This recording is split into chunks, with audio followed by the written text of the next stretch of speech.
नमस्कार दोस्तों, मैं रिया राय आपका स्वागत करती हूँ अपने यूट्यूब चैनल कहानियों का मेला में। भारत के इतिहास में कई ऐसी महिलाएं रहीं जिनका रुतबा और शान विश्व में प्रख्यात रहा। ये महिलाएं केवल सिनेमा और राजनीति खेलों के जगत में ही सीमित नहीं रहीं, बल्कि समाज सेवा जैसे कई ऐसे क्षेत्रों से जुड़कर उन्होंने विश्व भर में अपना नाम बनाया। लेकिन उन महिलाओं के जीवन के विषय में कुछ कम ही लोग जानते हैं। ऐसी ही एक महिला है गंगूबाई, जिन्होंने सेक्स वर्कर के जीवन को बेहतर बनाने के क्षेत्र में अपना महत्वपूर्ण योगदान दिया। जी हाँ, वही गंगूबाई जिनकी जीवनी पर संजय लीला भंसाली ने फिल्म बनाई है। गंगा हरजीवन दास यानी गंगूबाई गुजरात की एक पढ़े लिखे और संपन्न परिवार से ताल्लुक़ रखती थीं। उनका जन्म गुजरात के काठियावाड़ में 1939 में हुआ था। ज़्यादातर लोग उन्हें मैडम ऑफ कमाथीपुरा के नाम से जानते हैं। जब गंगूबाई छोटी थीं तब वो बॉलीवुड की अभिनेत्री बनने का ख्वाब रखती थीं और अपना सपना पूरा करने मुंबई आना चाहती थीं। 16 साल की आयु में जब गंगूबाई पढ़ने कॉलेज पहुंची तो उनके जीवन में एक बड़ी घटना ने दस्तक दी।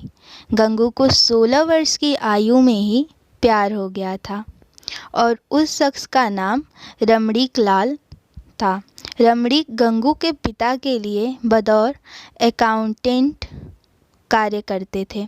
जब गंगू का प्यार परवान चढ़ा तो उन्होंने रमणीक से शादी करने का मन बनाया और उनके साथ भागकर मुंबई आ गईं। लेकिन ये प्यार उनकी ज़िंदगी की सबसे बड़ी भूल साबित हुई, क्योंकि रमणीक ने गंगू को केवल 500 रुपये के लिए कोठे पर बेच दिया।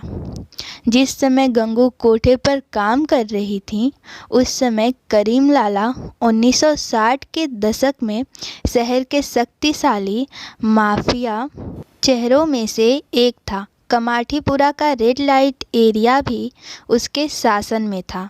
हुसैन जैदी की किताब के मुताबिक करीम लाला के गैंग के एक सदस्य ने गंगूबाई के साथ दुष्कर्म किया, जिसके बाद गंगू न्याय मांगने के लिए लाला के पास गई। इस घटना ने करीम लाला के साथ गंगूबाई के रिश्ते को एक नया मोड़ दिया और गंगूबाई ने उन्हें अपना भाई बना लिया। यहाँ तक कि गंगू ने करीम लाला के कलाई पे राखी भी बांधी थी। भाई का फर्ज अदा करते हुए करीम लाला ने कमाठीपुरा की सत्ता अपनी बहन गंगूबाई के हाथों में सौंप दी। गंगूबाई के कस्टमर ज़्यादातर अंडरवर्ल्ड के माफिया थे, जिसके कारण उन्हें मुंबई की माफिया क्वीन के रूप में भी जाना जाने लगा।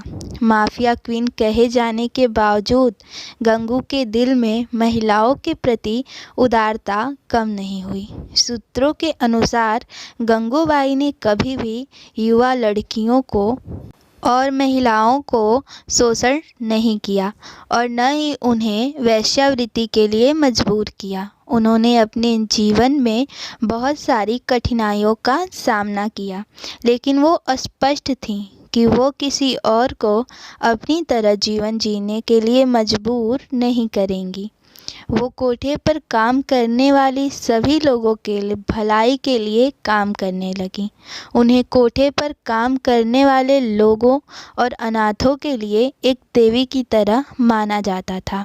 कहा जाता है कि कमाठीपुरा में रहने वाली सभी महिलाएं और बच्चे उनके अपने बच्चे की तरह थे और उन्हें एक माँ की तरह उनका लालन पोषण भी किया।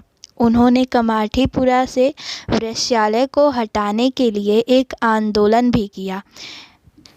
इसीलिए आज कमाठीपुरा के लोग उन्हें उनके द्वारा उनके लिए किए गए कार्यों को याद करते हैं। उनकी याद में उस क्षेत्र में एक बड़ी मूर्ति स्थापित की गई है और गंगूबाई के चित्र आज भी वहाँ दीवारों पर सुशोभित हैं। गंगू के विषय में एक बात और प्रचलित है कि एक बार वो तत्कालीन प्रधानमंत्री जवाहरलाल नेहरू से देश में यौन कर्मियों की समस्याओं पर चर्चा करने के लिए संपर्क की थी, जिनके परिणाम स्वरूप पीएम जवाहरलाल नेहरू ने रेड लाइट क्षेत्रों की सुरक्षा के लिए प्रस्ताव की मंजूरी भी दे दी थी। तो दोस्तों, ये स्टोरी हमें ये बताती है कि आपके साथ चाहे कितना भी गलत हो जाए, लेकिन अगर आपके मन में दूसरों के प्रति उदार भावना जीवित रहती है तो आप इस दुनिया में एग्जाम्पल के अभी पात्र बनते हैं। तो ऐसी अच्छी अच्छी स्टोरी जानने के लिए मुझे जल्दी से सब्सक्राइब कर दीजिए, वीडियो को फटाक से लाइक कर दीजिए और ज़्यादा से ज़्यादा तक लोगों तक शेयर ज़रूर करिएगा। थैंक यू सो मच दोस्तों।